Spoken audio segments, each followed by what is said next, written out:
রাতভর টানা বৃষ্টিতে জলমগ্ন আলিপুরদুয়ার শহরের বিভিন্ন ওয়ার্ড। শহরের ৮-৯টি ওয়ার্ড জলের তলায়, গৃহবন্দী ৫,০০০-এর উপর মানুষ।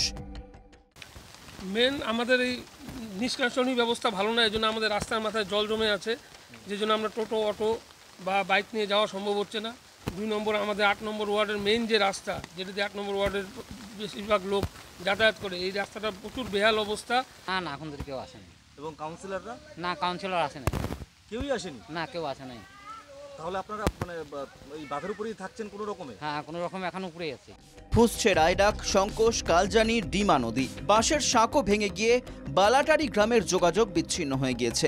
বাসিন্দাদের অভিযোগ, এখনো পর্যন্ত প্রশাসন এবং পুরসভার থেকে কোনো ব্যবস্থা নেওয়া হয়নি। পুরসভার থেকে পানীয় জল, শুকনো খাবার দেওয়া হয়নি। পাশাপাশি শহরে জল নিষ্কাশনের ব্যবস্থা সঠিকভাবে না থাকার ফলে জল যন্ত্রণা ভোগ করতে হচ্ছে।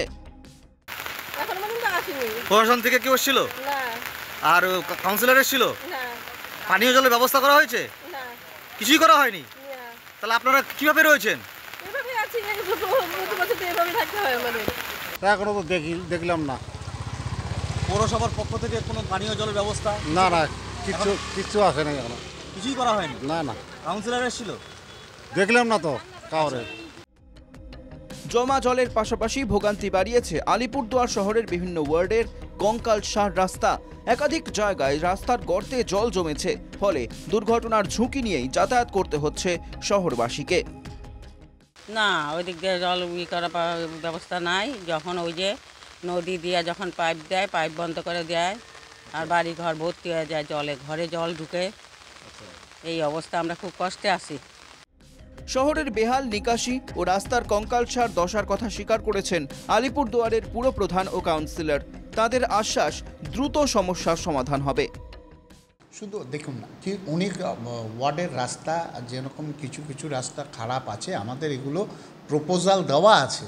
খুব আমরা আশা করছি কিছু রাস্তা খুব দ্রুত আমরা স্যাংশন পেয়ে যাব, তারপরেই আমাদের কাজ চালু হবে।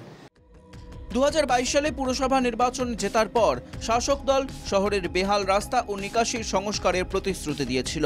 সেই প্রতিশ্রুতি কার্যকর হয়নি, অভিযোগ তুলছেন আলিপুরদুয়ারের বাসিন্দারা। তাদের প্রশ্ন, কবে মিলবে এই পরিস্থিতি থেকে মুক্তি?